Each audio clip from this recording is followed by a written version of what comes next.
तो आज के इस वीडियो में मैं आप लोगों के लिए द ग्रेट रूलर सीरीज का सीजन 2 एक्सप्लेन करने वाला हूँ। शुरुआत यहाँ इनफिनाइट फ्लेम रेल्म से होती है, जहाँ पर हम देखते हैं कि फ्लेम एम्परर यानी कि ज़ावियन और मास्टर डियाब्लो दोनों आपस में एक बोर्ड गेम खेल रहे थे, जो गेम काफी जरा सस्पेंस भरी हुई थी। ज़ावियन की चाल के बाद मास्टर डियाब्लो उससे सवाल करते हुए पूछता है कि तुमने ऐसी चाल क्यों चली, लगता है कि तुम्हारे दिमाग में कुछ चल रहा है, तुम किसी बारे में सोच रहे हो और वो बात तुम्हें परेशान कर रही है। चलो भी, मैं जानता हूँ कि तुम मुझसे कुछ बात करना चाहते हो, उसी के लिए तुमने मुझे यहाँ पर बुलवाया है, तो बताओ क्या आखिर वो क्या बात है। ये सुनकर सामने की तरफ मुझे ज़ावियन जो कि परेशानी में था, वो मास्टर डियाब्लो से कहता है कि मास्टर डियाब्लो मुझे समझ नहीं आ रहा कि आखिर मैं क्या करूँ। आप तो अच्छे से जानते हैं कि कैसे लुओ गॉड क्लैन इस वक्त एक बड़ी मुसीबत में फंसा हुआ है। ज़ावियन कभी इतना कहना ही था कि तभी अचानक मास्टर डियाब्लो कहता है और मुझे पूरे यकीन है कि तुम उनकी मदद करना चाहते हो, लेकिन ज़ावियन भूलो मत, ये डोकी कॉन्टिनेंट नहीं बल्कि ग्रेट थाउजेंड वर्ल्ड है। यहाँ पर कई हजारों ताकतवर फोर्सेस मौजूद हैं, जिनमें से सबसे जरा खास 5 एंशिएंट क्लैन और 4 डिवाइन क्लैंस हैं, जो कि हमेशा एक दूसरे को बैलेंस एंड चेक में रखती है ताकि कोई भी इस दुनिया पर अकेले राज ना कर सके।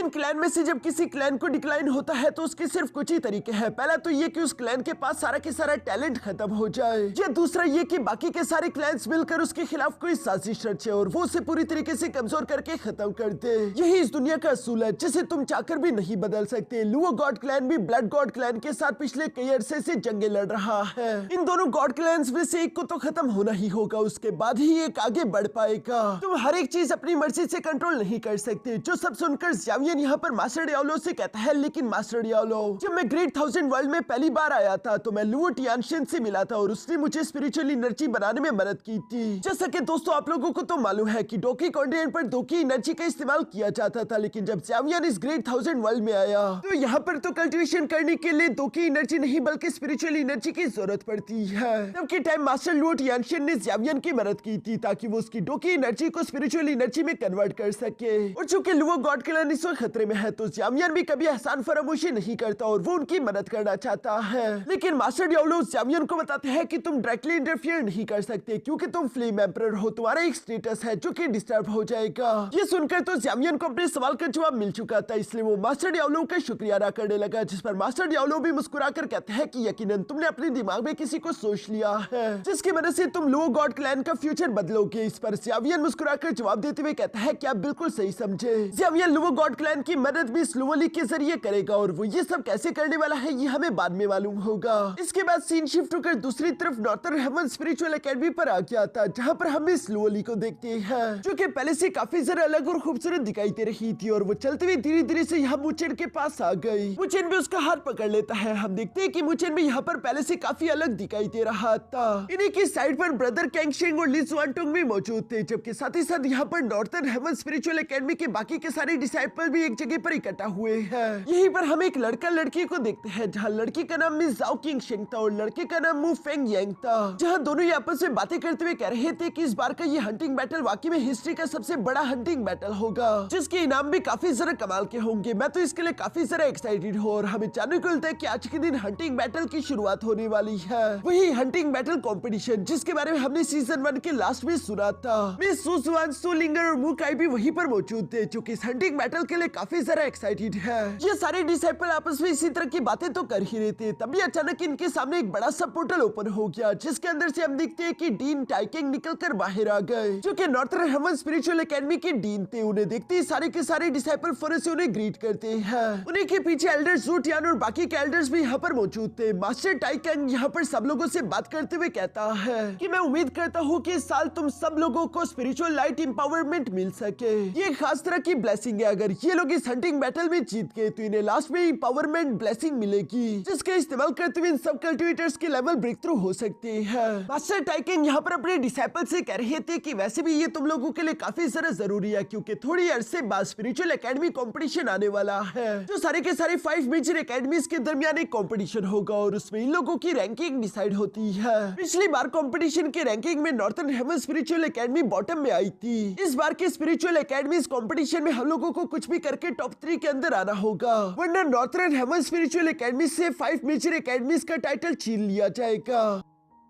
जो सुनकर तो वहीं पर मुझे मिस रैन कहने लगी कि इस बार हम जरूर जीतेंगे क्योंकि हमारे साथ ब्रदर कैंग शेंग है जो कि हेवनली रैंकिंग लिस्ट का नंबर 1 जीनियस है। तभी अचानक वहीं पर मौजूद यांग होंग जवाब देते हुए कहता है जैसे कि बाकी के एकेडमिक्स के पास तो कोई जीनियस ही नहीं। डीन टाइकिंग यहाँ पर अपने डिसाइपल्स को बताता है कि पिछले कुछ सालों से लगातार हमारा जानी दुश्मन डीमन ड्रैगन पैलेस हमारे कई सारे टैलेंटेड डिसाइपल्स को जान से मार रहा है, जिसकी वजह से हम लोग पिछले कई बार से स्पिरिचुअल एकेडमीज कंपटीशन को जीत नहीं पा रहे थे। लेकिन इसका मतलब ये बिल्कुल भी नहीं कि हमारी नॉर्थर्न हेवन स्पिरिचुअल एकेडमी किसी से कम है। हमारी नॉर्थर्न हेवन स्पिरिचुअल एकेडमी हजारों साल पहले बनी थी और हमने कई सारी मुश्किलें झेली है। अभी यकीनन हम इन मुश्किलों से निकल जाएंगे। मुझे अपने डिसाइपल्स पर पूरा यकीन है कि वो कभी भी नॉर्थर्न हेवन स्पिरिचुअल एकेडमी का नाम बदनाम नहीं होने देंगे। जो सुनकर तो वहाँ पर मौजूद जितने भी डिसाइपल्स थे वो सारे के सारे डीन टाइकिंग से कहने लगे कि हाँ हम अपने एकेडमी की इज्जत के लिए जरूर लड़ेंगे। जो सुनकर तो डीन टाइकिंग भी काफी जरा खुश हो गए थे। इसके बाद वो अपने डिसाइपल्स को बताने लगे कि जहाँ तक स्पिरिचुअल लाइट एम्पावरमेंट की बात है तो वो तुम लोगों को हमारी नॉर्थर्न हेवन स्पिरिचुअल एकेडमी के गार्डियन यानी कि बेमिंग ड्रैगन फिश लॉर्ड से खुद पर्सनली मिलेगी। लेकिन उसके लिए तुम लोगों को इस हंटिंग बैटल में टॉप परफॉर्मर बनना होगा। जो सब सुनकर तो मिस लोली खुश होते यहाँ पर मुचेन से कहती है कि अगर ये बस सच है कि बेमिंग ड्रैगन फिश लॉर्ड खुद पर्सनली हमें ये एम्पावरमेंट देंगे तो फिर तो ये कमाल हो जाएगा। फिर तो मुझे पूरे यकीन है कि ये spiritual light empowerment spiritual land की जो एम्पावरमेंट है उससे भी ज्यादा ताकतवर होगी। दोस्तों ये स्पिरिचुअल लैंड की वही एम्पावरमेंट थी जो कि मुचेन को नहीं मिली थी क्योंकि मुचेन को तो स्पिरिचुअल लैंड में बीच में ही निकाल दिया गया था क्योंकि उस पर बगावत का जो इल्जाम लग चुका था। इसी वजह से वो बाकी के कल्टिवेटर से पीछे रह चुका था।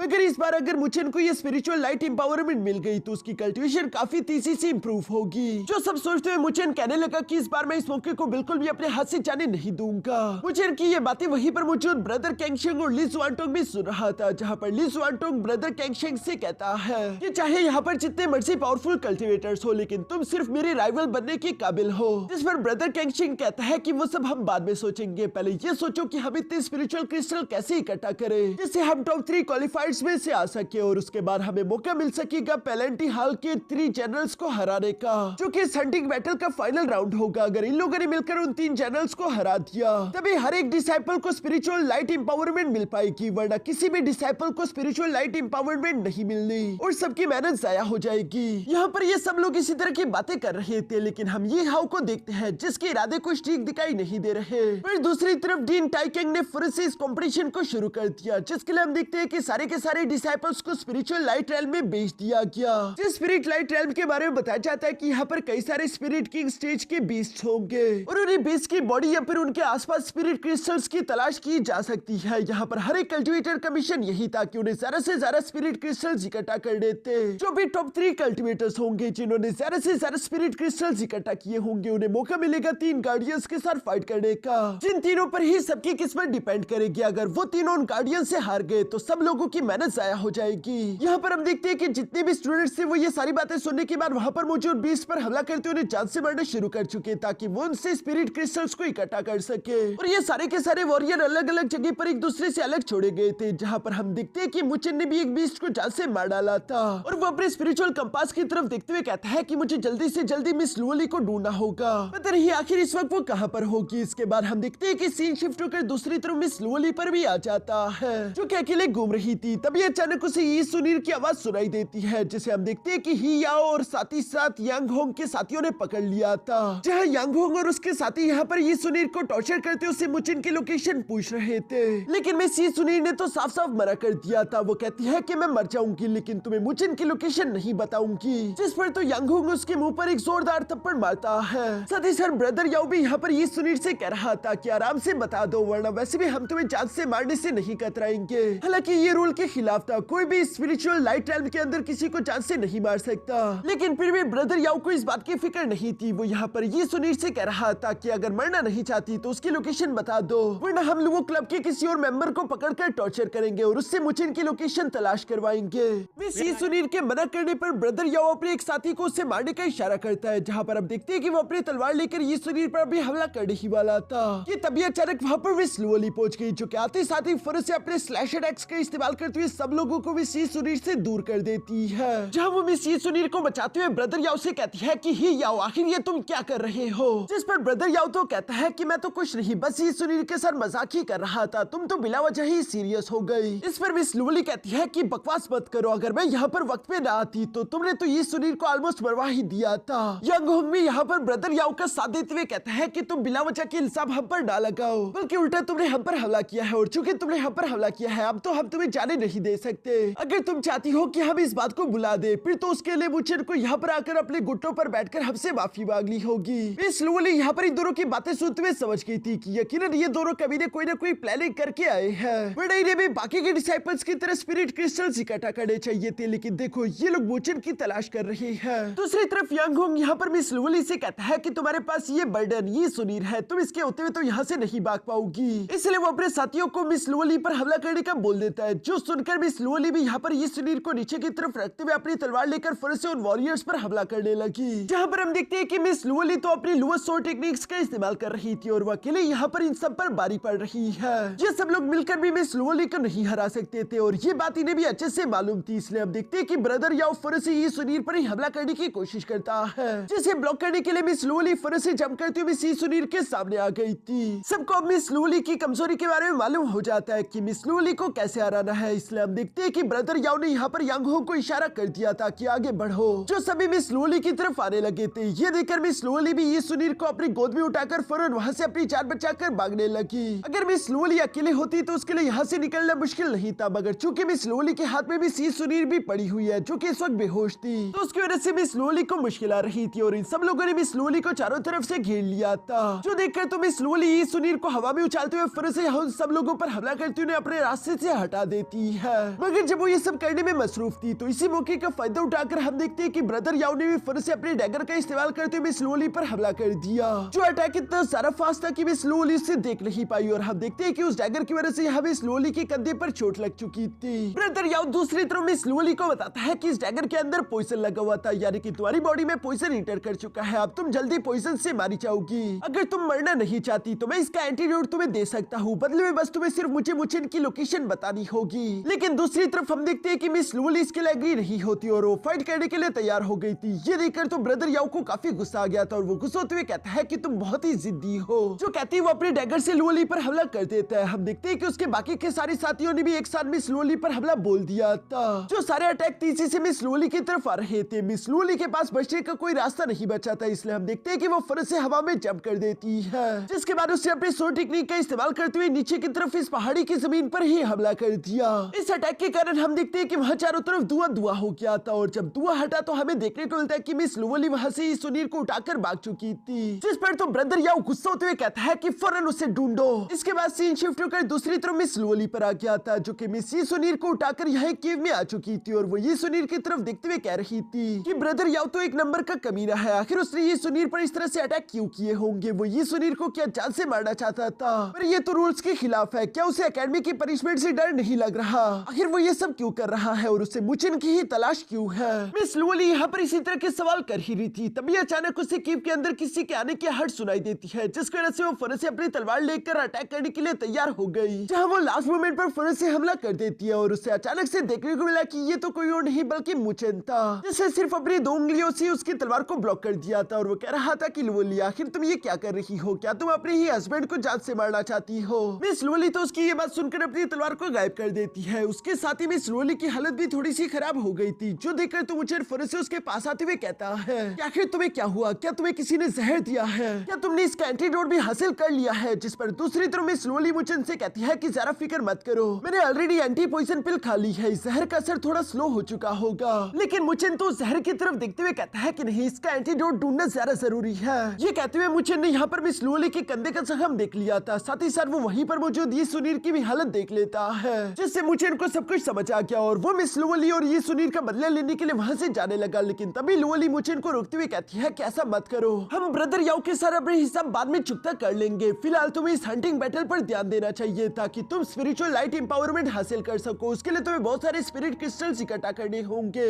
मुझे मैं नहीं चाहती कि स्पिरिचुअल रोड की तरह तुम इस बार की भी एम्पावरमेंट के मौके को खो दो। अभी मिस लुवली ये सब कह ही रही थी कि तभी अचानक मुचेन अपने मुंह को यहाँ उसके कंधे पर लगाकर उसके अंदर से जहर को बाहर की तरफ चूसने लगा, जिससे मिस लुवली की कंडीशन फिलहाल कुछ देर के लिए स्टेबल हो जाती है। दूसरी तरफ मुचेन यहाँ पर मिस लुवली से कहता है कि फिक्र मत करो, मैं जानता हूँ कि ये उनका कोई ट्रैप है, लेकिन फिर भी मैं वहाँ पर जाऊंगा बिल्कुल स्पिरिचुअल रोड की तरह। मिस लुवली भी समझ गई थी कि मुचेन ने फैसला कर लिया है, इसलिए वो मुचेन से कहती है कि अच्छा ठीक है, लेकिन प्लीज अपना ध्यान रखना। इसके बाद सीन शिफ्ट शिफ्ट होकर दूसरी तरफ यहाँ ब्रदर याओ और उनके साथियों पर आ चुका था, जहाँ ब्रदर याओ गुस्सा होते हुए कह रहा था कि तुम सबके सब लूजर्स हो, जो कि एक जख्मी लड़की को भी ढूंढ नहीं पाए, वो भी तुम लोगों की शिकंजे से बच गई। आखिर तुम लोग कितने सारा गिरे हुए हो। वो भी ये सब कह ही रहा था कि तभी अचानक वो अपने ऊपर किसी स्पिरिचुअल एनर्जी को महसूस करता है, जहाँ देखने पर हमें जानने को मिलता है कि वो तो कोई और नहीं बल्कि मुचेन था, जो कि इनके ऊपर पहुंच चुका था और उसने यहाँ अपने ग्रेट बुद्धा हैंड टेक्निक को क्रिएट कर लिया था, जिसका इस्तेमाल करते हुए वो फौरन से इन पर हमला कर देता है। जिस सिर्फ एक ही अटैक में मुचेन ने वहाँ पर ज्यादातर डिसाइपल्स को तो पछाड़ दिया था। इसके बाद हम देखते हैं कि मुचेन गुस्से में तेजी से ब्रदर याओ पर अटैक्स करना शुरू कर चुका था। साथ ही सर वो अपने स्फीयर को बाहर की तरफ निकालते हुए कहता है कि चलो भी अब उस जहर का एंटीडोट मुझे दे दो। यंग होंग तो यहाँ पर मुचेन को दिखकर कहता है कि हम तुम्हारा ही इंतजार कर रहे थे, तुम खुद ही हमारे पास चलकर आ गए, ये तो अच्छा हो गया। जिसके साथ ही हम देखते हैं कि ब्रदर याओ के सारे साथी तेजी से मुचेन पर हमला करने के लिए उसकी तरफ बढ़ने लगे, लेकिन मुचेन अपने स्फीयर का इस्तेमाल करते हुए उन सबको दो रहा था। इवन कि हम देखते हैं कि ब्रदर यंग होंग भी एक बार फिर से अपने एंशिएंट टाइगर ड्रैगन को एक्टिवेट करने की कोशिश करता है, लेकिन उसका ये स्पिरिट ज्यादा देर टिक नहीं पाता। मुचेन ने सिर्फ एक ही स्पीयर अटैक के अंदर उसे पूरी तरीके से चकनाचूर कर दिया। साथ ही सर मुचेन यहाँ तेजी से यंग होंग की बुरी तरीके से धुलाई करते उसके पेट पर एक जोरदार किक करते उसे पीछे चट्टानों पर दे मारता है। जिसके बाद मुचेन ने दूसरी तरफ फुल रफ्तार से वहाँ पर बाकी के डिसाइपल्स को भी पीटना शुरू कर दिया था। यहाँ पर हम देखते हैं कि मिस लूली को भी मुचेन की फिक्र हो रही थी और वो ये सुनील के साथ तेजी से उसी की तरफ आ रही है, ताकि अगर मुचेन को उसकी जरूरत पड़े तो उसकी मदद कर सके। दूसरी तरफ हम देखते हैं कि मुचेन ने ऑलमोस्ट वहाँ पर सारे के सारे डिसाइपल्स को अकेले ही हरा दिया था। बस सिर्फ आखिर में ब्रदर याओ रह चुका है, जिसकी तरफ वो अपने स्पीयर को तानते हुए कहता है कि चलो अब वो एंटीडोट मुझे दे दो, लेकिन ब्रदर याओ ने तो मना कर दिया था। जो सुनकर तो मुचेन गुस्से से अपने स्पीयर को उसकी तरफ थ्रो कर देता है, लेकिन ब्रदर याओ उसके अटैक को डॉज कर चुका है। ये देखकर मुचेन अपने जोरदार पंच के साथ भी उस पर हमला करने की कोशिश करता है। मुचेन का ये पावरफुल पंच काफी जरा खतरनाक था, लेकिन हम देखते हैं कि दूसरी तरफ ब्रदर याओ भी हेवनली रैंकिंग लिस्ट में 5th पोजीशन पर आता है, तो वो भी कुछ कम नहीं, उसने सिर्फ एक हाथ से मुचेन के पंच को ब्लॉक कर दिया था। साथ ही साथ वो मुस्कुरा भी रहा था, जो देखकर तो मुचेन अपनी वेन फॉर्मेशन का इस्तेमाल करते हुए अपने स्पीयर को वापस से यहाँ ब्रदर याओ की तरफ खींच लाता है, जिसे तो ब्रदर याओ ने तेजी के साथ अपने डैगर का इस्तेमाल करते हुए ब्लॉक कर दिया था। साथ ही साथ वो मूव करते हुए फिर से मुचेन के पीछे आकर उसे एक जोरदार हिट कर देता है, जिस हिट के कारण मुचेन तो घसीटता हुआ पीछे की तरफ आ गया था। यहाँ पर ब्रदर याओ मुचेन के सामने आते हुए कहता है कि मैं समझ नहीं पा रहा कि आखिर होली सेंट स्पिरिचुअल एकेडमी तुम्हें इतनी सारा इंटरेस्टेड क्यों है, उन्हें तुमसे क्या चाहिए, मुझे तो तुम्हें कोई भी खास बात दिखाई नहीं देती। दूसरी तरफ मुचेन उसकी ये बातें सुनकर कहता है तो इसका मतलब कि तुमने होली सेंट स्पिरिचुअल एकेडमी के साथ हाथ मिला लिया है, यानी कि तुम नॉर्थर्न हेवन स्पिरिचुअल एकेडमी के साथ गद्दारी करने वाले हो। क्या तुम्हें डर नहीं लग रहा कि इसकी वजह से तुम्हें नॉर्थर्न हेवन स्पिरिचुअल एकेडमी से बाहर निकाल दिया जाएगा? जिस पर तो ब्रदर याओ यहाँ पर हंसते हुए अपने डैगर्स के साथ मुचेन पर तेजी से हमला करने लगा और इन दोनों के दरमियान एक बहुत ही तेज फाइट शुरू हो गई, जहाँ पर मुचेन तेजी से मूव करते उसके अटैक्स को डॉज कर रहा था और ब्रदर याओ से बता रहा था कि मैं भी तो यही चाहता हूँ कि नॉर्थर्न हेवन स्पिरिचुअल एकेडमी मुझे निकाल दे। वैसे भी इस एकेडमी के पास ज्यादा रिसोर्सेज नहीं है और वैसे भी ऊपर के एकेडमीज में जाने की आखिर क्या शर्म। एक कल्टिवेटर होने के नाते मुझे बस सिर्फ अपनी कल्टिवेशन पर ध्यान देना चाहिए ताकि मैं जल्दी से जल्दी अपनी कल्टिवेशन को इम्प्रूव कर सकूं। मुझे नॉर्थर्न हेवन स्पिरिचुअल एकेडमी के साथ वफादारी या फिर उसकी इज्जत का बिल्कुल भी नहीं सोचना, ये तुम जैसे बेवकूफ लोगों का काम है। ये सारी बातें इस तेज फाइट के दौरान चल रही थी, जहाँ पर हम देखते हैं कि मुचेन तो अपने सल्लू और डेथ वार टेक्निक का इस्तेमाल करते हुए ब्रदर याओ के सारे डैगर्स को ब्लॉक कर देता है, मगर दूसरी तरफ ब्रदर याओ फौरन से मुचेन के पास आकर उसकी पीठ में एक जोरदार पंच कर चुका था। साथ ही साथ वो मुचेन से कहने लगा कि मुचेन अगर मैंने तुम्हें जान से मार डाला तो उसके बाद मुझे होली सेंट स्पिरिचुअल एकेडमी में पोजीशन मिल जाएगी। ये सब बोलते हुए यहाँ पर मुचेन को पीटते हुए उसे एक जोरदार पेट में किक कर देता है। दूसरी तरफ मुचेन को भी समझ आ गया था कि ब्रदर याओ को ये काम यकीनन जी जुआन ने दिया है, जो कि इस वक्त होली सेंट स्पिरिचुअल एकेडमी में है। दूसरी तरफ हम देखते हैं कि ब्रदर याओ यहाँ पर मुचेन को खत्म करने के लिए फिर से अपनी crane divine art feather fall slash of the haven technique को क्रिएट करके मुचेन पर हमला कर चुका, जो कि एक डिवाइन कैटेगरी की जानलेवा टेक्निक थी। इससे हिट होकर मुचेन फौरन जमीन पर जा लगा, जहाँ तब तक भी स्लोली और ये सुनील भी पहुंच गई और वो ये नजारा देखकर काफी ज्यादा परेशान हो जाती है। दूसरी तरफ ब्रदर याओ को तो खुशी हो रही थी, उसे लग रहा था कि शायद उसने मुचेन को जान से मार डाला है, मगर जैसे ही धुआं हटा हम देखते हैं कि मुचेन जिंदा सलामत था, बल्कि उसकी बॉडी के आसपास थंडर लाइटिंग एनर्जी इकट्ठा होने लगी। सती सर वो गुस्सा होते हुए कह रहा था कि अब तुम्हें नहीं बचाया जा सकता, तुमने मिस लोली को पॉइजन दिया, ये सुनील को इंजर्ड किया और साथ ही साथ बाहर की एकेडमी के साथ हाथ मिलाकर अपनी एकेडमी के साथ तुमने गद्दारी की है, अब तो मुझे तुम्हें जान से मारना ही होगा।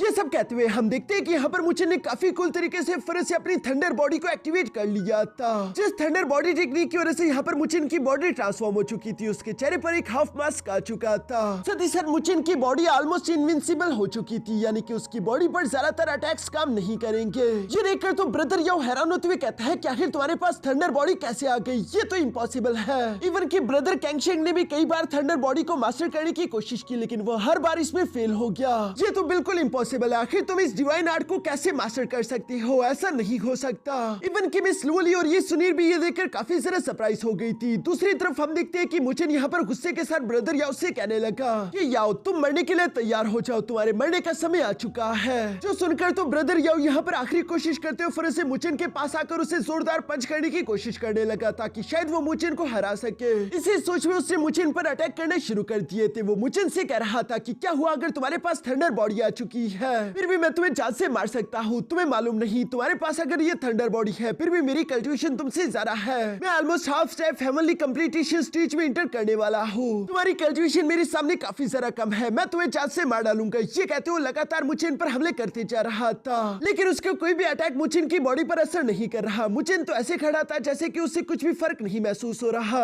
उसे तो बस सिर्फ गुदगुदी हो रही थी। मुचेन फिर से अपने पंच को तैयार करते हुए यहाँ ब्रदर याओ के फेस पर दे मारता है। जो पंच बहुत ही ज्यादा पावरफुल था। ब्रदर याओ उड़ते हुए पीछे की तरफ जाने लगा, लेकिन मुचेन रुकता नहीं बल्कि वो तेजी से उसके पीछे जाते हुए यहाँ एक के बाद एक पंच उस पर मारने लगा। जहाँ पर हम देखते हैं कि मुचेन का हर एक थंडर पंच ही काफी ज्यादा खतरनाक था। वो इतना ज्यादा खतरनाक था कि मुचेन इस पंच से पूरे के पूरे पहाड़ को शैडर कर रहा था। साथ ही साथ मुचेन के पास इस वक्त बिजली की रफ्तार थी। वो इतनी तेजी के साथ मूव कर रहा था कि वो एक सेकंड में 100 अटैक्स कर रहा है, जिन अटैक्स के कारण ब्रदर याओ तो खून की उल्टियां कर रहा था, लेकिन दूसरी तरफ मुचेन आज उसे जिंदा नहीं छोड़ने वाला। जहाँ पर हम देखते हैं कि ब्रदर याओ का किस्सा खत्म करने के लिए मुचेन ने अपना फाइनल अटैक उस पर चल दिया था, जिस अटैक की वजह से वहाँ पर एक बहुत बड़ा थंडर एनर्जी ब्लास्ट हो गया। मिस सुनील तो ये देखकर खुश होते हुए यहाँ पर मुचेन को चेयर करते हुए कह रही थी कि वाओ मुचेन तो ट्रांसफॉर्म होने के बाद काफी ज्यादा डेंजरस हो चुका है, जबकि मिस लुओली भी यहाँ पर मुचेन को इस तरह से फाइट करते हुए देख रही थी। दूसरी तरफ हम देखते हैं कि ब्रदर याओ लगातार खून की उल्टियां करता जा रहा था और मुचेन उसके सामने कूल तरीके से खड़ा है। जहाँ पर ब्रदर याओ अपनी आखिरी कोशिश करते हुए मुचेन से कहता है कि तुम्हें क्या लगता है कि थंडर बॉडी के बाद तुम मुझे जान से मार डालोगे? अभी भी मेरे पास एक ट्रम्प कार्ड मौजूद है। और ये कहती है ब्रदर याओ ने फिर से वहाँ पर अपनी क्रेन गॉड डिवाइन टेक्निक को क्रिएट करना शुरू कर दिया,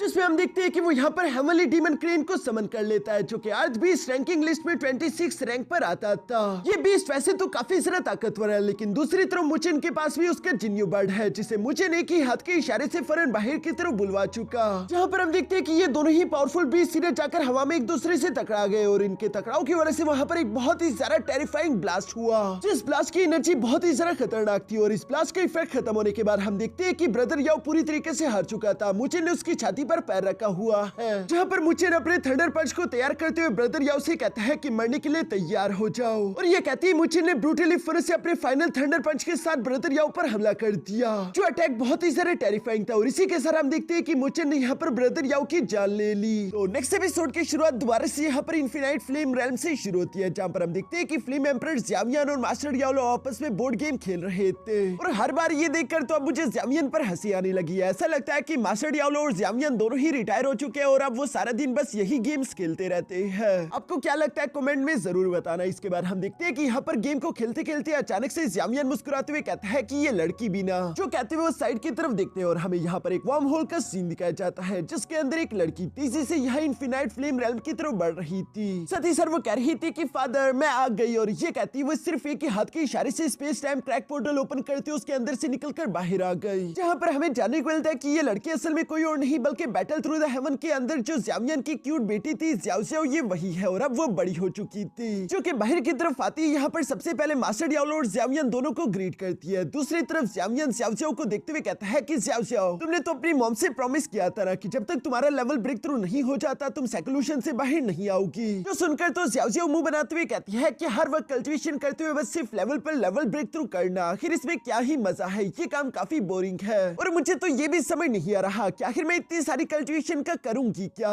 ये सब बोलते हुए ज़्याओ ज़्याओ फिर से मास्टर याओ के पास आते हुए कहती है कि ग्रैंड मास्टर मैंने सही कहा ना, जिस पर मास्टर याओ बेचारा आखिर क्या ही कहता है। दूसरी तरफ ज़्याओ ज़्याओ मास्टर याओ को पंसाते हुए कहती है कि ग्रैंड मास्टर आपने मुझसे पिछली बार एक हेवनली स्पिरिचुअल एलेक्सर का प्रॉमिस किया था, तो बताइए कि आखिर वो कहाँ पर है। इस पर दूसरी तरफ ज़्यामियन ज़्याओ ज़्याओ को डांटते हुए कहता है कि जरा तमीज से, वो तुमसे बड़े हैं तो रिस्पेक्टफुली पेश आओ। ये सुनकर तो ज़्याओ ज़्याओ थोड़ी सी उदास हो गई थी और उसका मुंह बन गया। मास्टर याओ भी उसका ये चेहरा देखकर कहते हैं कि ज़्याओ ज़्याओ तुम हमेशा से एक बच्ची हो और बच्ची ही रहोगी। पर खैर अब वो यहाँ से भागना चाहते थे, इसलिए जाते जाते भी वो ज़्यामियन से कहते हैं कि ज़्यामियन तुम चाहे जो मर्जी कदम उठाओ, बस इस बात का ख्याल रखना कि तुम किसी की जाल में ना फंस जाओ। और ये ये कहती मास्टर डियाब्लो फौरन वहाँ से गायब होकर चले गए। जो देखकर तो ज़ियाओ ज़ियाओ मुंह बनाते हुए फादर से सवाल करके पूछती है कि आखिर ये ग्रैंड मास्टर जब भी मुझे देखते हैं तो ये भागकर क्यों चले जाते हैं। जिस पर ज़ियाओयान हंसते हुए कहता है कि उनके पास जो कुछ भी है वो सब कुछ तो तुमने उनसे ले लिया है। जब भी तुम उनके पास आती हो कुछ न कुछ मांगती ही रहती हो, तो वो आखिर तुम्हें देखकर भागी क्यों ना। जिस पर ज़ियाओ ज़ियाओ भी क्यूट एक्टिंग करते हुए कहती है कि इतनी कंजूसी आखिर किस काम की, वैसे भी उनका जो कुछ भी है वो मेरा ही तो है, वो ये चीजें और किसके लिए बचा रहे होंगे। अब ये सब बोलते हुए ज़ियाओ ज़ियाओ फौरन से अपने फादर के पास भी आ गई थी और वो फादर से सवाल करते हुए पूछती है कि वैसे आप ग्रैंड मास्टर से किस बारे में बातें कर रहे थे। जिस पर ज़ियाओयान ज़ियाओ ज़ियाओ को बताता है कि मैं ग्रैंड मास्टर से इसी बारे में बात कर रहा था कि मैं तुम्हें एक जबरदस्त से मजेदार मिशन पर भेजने वाला हूँ। ये सुनकर तो ज़ियाओ ज़ियाओ के खुशी का ठिकाना नहीं रहता, वो तो काफी ज्यादा खुश हो गई थी और मुझे लगता है कि शायद ज़ियाओयान उसे यही मिशन देगा कि कैसे उसे लुओ गॉड क्लैन की मदद करनी है। ज़ियाओ ज़ियाओ तो एक्साइटेड होते हुए कह रही थी कि अब कमाल के फादर है, आखिरकार मुझे अपनी स्किल्स कहीं पर तो दिखाने का फायदा होगा।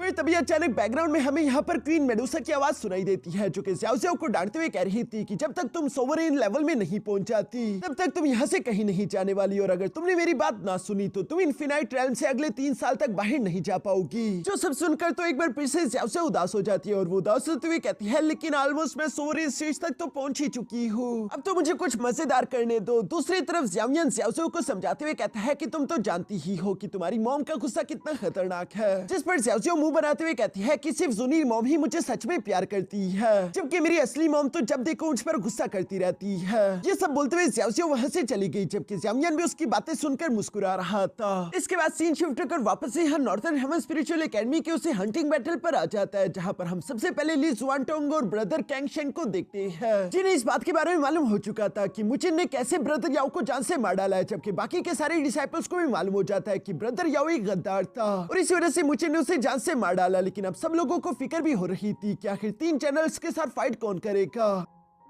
क्योंकि सु जुआन और जू हुआंग तो पहले ही एक स्पिरिट किंग के बीस्ट के साथ फाइट करते हुए इंजर्ड हो चुके थे। मुलिंग कहता है कि ली जुआनटोंग और ब्रदर कैंग शेंग के अलावा हमारे पास मुचिन भी मौजूद है, लेकिन मुचिन के पास तो अभी काफी कम स्पिरिट क्रिस्टल्स है, जिसकी वजह से उसका रैंक भी कम था, और अगर वो वक्त रहती टॉप 3 के अंदर इंटर नहीं हो पाया तो वो ब्रदर कैंग शेंग और ली जुआनटोंग की मदद नहीं कर सकता। जिसके बाद हंटिंग बैटल में जितने भी डिसाइपल्स है उन सब की मेहनत जाया हो जाएगी। इनमें से किसी को भी स्पिरिचुअल लाइट इंपावरमेंट की ताकत नहीं मिलने वाली, जो कि नॉर्थर्न हेवन स्पिरिचुअल एकेडमी के लिए जरूरी भी है, क्योंकि जल्दी स्पिरिचुअल एकेडमी का कंपटीशन आने वाला है, जिसमें 5 मेजर एकेडमीज आपस में बैटल करेंगे, और उसके लिए अगर नॉर्थर्न हेवन स्पिरिचुअल एकेडमी वाले कमजोर हुए तो वो लोग आखिर उस कंपटीशन में कैसे जीतेंगे। यहाँ पर हम देखते हैं कि काउंसिल चेंबर से डीन टाइकिंग और बाकी के सारे एल्डर्स भी ये सब होता हुआ देख रहे थे, और वो भी इसी बारे में बात कर रहे हैं। जहाँ एल्डर जू टियान तो काफी ज्यादा गुस्सा हो रहा था, और वो गुस्सा तो कह रहा था कि होली सेंट स्पिरिचुअल एकेडमी ने ये अच्छा नहीं किया, हमें उनसे इस बारे में जस्टिफिकेशन लेनी चाहिए। जिस पर मास्टर मुयो मना करते हुए कहता है कि इसका कोई फायदा नहीं। एल्डर मुयो असल में पेलेंटी हाल के हाल मास्टर थे, और वो यहाँ पर एल्डर जू टियान से कह रहे थे कि इसका कोई भी फायदा नहीं होगा। अगर हमने ही याओ को जिंदा भी पकड़ लिया होता और वो गवाही भी देता उनके खिलाफ, तब भी वो इस बात को कबूल ना करते। पर अब तो ही याओ मर भी चुका है, हमारे पास कोई सबूत भी नहीं, तो वो आखिर इस बात को क्यों ही एक्सेप्ट करेंगे। जिस पर एल्डर जू टियान गुस्सा होते हुए कहता है तो तुम्हारे कहने का मतलब क्या है कि हम लोग हाथ पर हाथ रखे डरे बैठे रहे। जिस पर मास्टर मुयो जवाब देते हुए कहता है कि यही तो इस दुनिया का दस्तूर है, सिर्फ ताकत ही असली कानून है, कोई भी रूल्स या रीजन मायने नहीं रखते जब तक आप ताकतवर हो। एल्डर जू टियान भी जानता रहा कि वो बिल्कुल सही कह रहा है, बाकी के एल्डर्स भी उससे एग्री करते थे, और इसलिए वो सब लोग यहाँ डीन टाइकिंग से बात करते हुए कहते हैं कि हमारे डिसाइपल्स को भी खुद को ताकतवर करना होगा, जिसके लिए उन लोगों के लिए स्पिरिचुअल लाइट इंपावरमेंट इसके लिए काफी ज्यादा जरूरी है। इसके बगैर हम लोग अगले स्पिरिचुअल एकेडमी कंपटीशन के दरमियान टॉप 3 में नहीं आ पाएंगे, और हमसे 5 मेजर एकेडमीज का टाइटल छीन लिया जाएगा। जिस पर एल्डर जू टियान कहता है कि जू हुआंग और मिस सू जुआन पहले ही इंजर्ड हो चुके हैं, जबकि ही याओ मारा जा चुका है, हम लोगों की आखिरी उम्मीद सिर्फ मुचिन है। जिस पर वहीं पर मौजूद एक एल्डर कहता है लेकिन अभी मुचिन के पास उतने स्पिरिट क्रिस्टल्स नहीं कि वो 3 चैनल्स को फाइट करने के लिए चैलेंज कर सके, या तो हमें रूल्स में थोड़े बहुत चेंज करने होंगे। जिस पर डीन टाइकिंग मना करते हुए कहता है कि चाहे जो मर्जी हो जाए, इस कंपटीशन की रूल्स को बिल्कुल भी चेंज नहीं किया जा सकता, यही यहाँ का कानून है। जिस पर तो एल्डर जू टियान भी मुंह पकड़ते हुए कह रहा था कि तुम हमेशा जिद्दी थे और जिद्दी ही रहोगे। दूसरी तरफ डीन टाइकिंग बताता है कि पिछले हजारों साल से ये स्पिरिचुअल नॉर्थर्न हेवन एकेडमी यहाँ पर है और कभी भी किसी के लिए हमने अपने रूल्स को चेंज नहीं किया। आगे भी ये रूल्स किसी के लिए नहीं बदले जाएंगे। मैं जानता हूँ कि हमारे डिसाइपल्स के लिए ये जरूरी है। मुझे इनको अपने लिए ये अपॉर्चुनिटी खुद ही हासिल करनी होगी। अब सिर्फ किस्मत ही डिसाइड करेगी कि आगे क्या होने वाला है। जिस पर तो वहाँ पर मुझे सारे के सारे एल्डर्स निराश हो जाते हैं, क्योंकि इस तरह से तो किसी को भी स्पिरिचुअल लाइट एम्पावरमेंट नहीं मिलेगी। उन्हें नहीं लगता था कि मुझे इस अपॉर्चुनिटी को हासिल कर पाएगा, मगर तभी अचानक इन्हें वहाँ पर एक और एल्डर की आवाज सुनाई देती है, जो कि इस वक्त यहाँ पर मौजूद तो नहीं था, लेकिन वो इनसे कहता है कि तुम लोग मुझे इनको कुछ ज्यादा ही अंडर एस्टिमेट कर रहे हो। ये आवाज सुनते ही हम लोगों को यहाँ पर कुछ महीनों पहले का सीन दिखाया जाता है, जहाँ पर हम देखते हैं कि मुझे थंडर रेल में कल्टिवेशन प्रैक्टिस कर रहा था और एक बुढ़ाऊ एल्डर उसे ये कल्टिवेशन करता हुआ देख रहा था, जहाँ पर हम देखते हैं कि वो थंडर को कंट्रोल करते उसकी कल्टिवेशन में मदद कर रहा है। पर ये बुढ़ाऊ एल्डर कौन है ये हमें नहीं बताया जाता। इसके बाद सीन शिफ्ट होकर वापस से स्पिरिचुअल लाइट रेल में आ गया, जहाँ पर हम देखते हैं कि मुचिन ने मिस लोली को ऑलरेडी एंटीडोट दे दिया था। साथ ही सर वो अपने स्पिरिचुअल एनर्जी से उसे हील करने की भी कोशिश कर रहा है। दूसरी तरफ मिस लोली कह रही थी कि अब मैं समझ चुकी हूँ कि ब्रदर याओ आखिर तुम्हें क्यों ढूंढ रहा था, क्योंकि उसे जीसुआन ने तुम्हें मारने की सिपारी दी थी। जिस पर मुचिन जवाब देते हुए कहता है कि फिक्र मत करो, एक बार स्पिरिचुअल एकेडमीज का कंपटीशन शुरू हो जाए उसके बाद मैं जीसुआन के साथ अपना सारा के सारा हिसाब चुकता कर लूंगा। ये सब बोलते हुए मुचिन ने यहाँ पर मिस लोली को पूरी तरीके से ठीक कर दिया था। मुचिन उससे कहता है कि तुम्हारी बॉडी से सारा पॉइजन खत्म हो गया, अब तुम कैसा फील कर रही हो। जिस पर मिस लोली जवाब देते हुए कहती है कि मैं अच्छा फील कर रही हूँ, साथ ही साथ मुझे स्पिरिचुअल लैंड में तुम्हारे साथ गुजारे हुए वो दिन याद आ गए, तब भी तुम मेरा ऐसा ही ख्याल रखते थे। जिस पर मुचिन उसे चिढ़ाते हुए कहता है कि हाँ बस सिर्फ इतना फर्क है कि तब तुम मुझे जान से मारना चाहती थी। इस पर मिस लोली मुस्कुराते हुए कहती है कि तब के टाइम मुझे लगता था कि अगर मेरे दिल में तुम्हारे लिए फीलिंग्स आ गई तो मैं अपने कल्टिवेशन के रास्ते से भटक जाऊंगी और मैं डिस्ट्रैक्ट नहीं होना चाहती थी। जिस पर मुचिन उसे दोबारा से टीज करते हुए कहता है क्यों मेरी जान, अब तुम क्या डिस्ट्रैक्ट नहीं हो रही, अभी तो तुम्हारे मन में मेरे लिए फीलिंग्स है।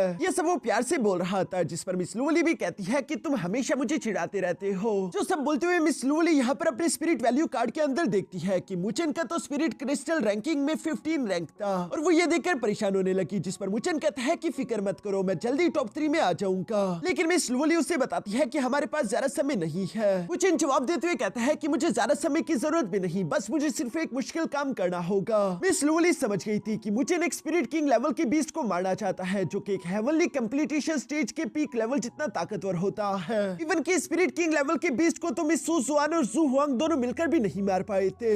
सीन शिफ्ट होकर दूसरी तरफ एक स्पिरिट किंग बीस्ट पर आ जाता है, जो कि 2 डिसाइपल्स पर हमले कर रहा था, एक मिस जाओती और दूसरा ब्रदर मू फेंग था। ये दोनों भी यहाँ पर इसी प्लानिंग के साथ आए थे कि हम स्पिरिट किंग बीस्ट को हरा देंगे और इस तरह जल्दी से टॉप 3 में पहुंच जाएंगे। मगर ये स्पिरिट किंग बीस्ट तो काफी ज्यादा डेंजरस था और वो दोनों चाहकर भी उसका मुकाबला नहीं कर पा रहे थे, उल्टा उन दोनों की जान जाने वाली थी। और तभी अचानक यहाँ पर मुचिन और मिस लोली भी पहुंच गई, जो कि उन दोनों डिसाइपल्स को संभालते हुए यहाँ पर उन्हें साइड पर लाते हुए कहती है कि तुम दोनों यहीं पर रुककर आराम करो, हम दोनों तब तक स्पिरिट किंग बीस्ट को देख कर आते हैं। जिस पर मिस जाओतो उन्हें मना करते हुए कहती है कि हम भी इसी प्लानिंग के साथ यहाँ पर आए थे, लेकिन ये स्पिरिट किंग लेवल का बीस्ट कम से कम भी कंप्लीटेशन हेवन स्टेज के पीक पर होगा, तुम इसका मुकाबला नहीं कर सकते, इसलिए बेहतर ये होगा कि इस आइडिया को छोड़ दो, हम दोनों भी मरते मरते बचे हैं। जिस पर मुचिन मुस्कुराते हुए कहता है कि फिक्र मत करो, हम दोनों जानते हैं कि हम क्या कर रहे हैं। ये बोलते हुए मिस लोली और मुचिन यहाँ पर उसी स्पिरिट किंग बीस्ट की तरफ बढ़ने लगे, जो कि केव के बाहर गार्डियन की तरह खड़ा था और वो इन दोनों को देखते ही गुस्से के साथ दौड़ने लगता है, जिसके दौड़ने का ही प्रेशर काफी ज्यादा खतरनाक था।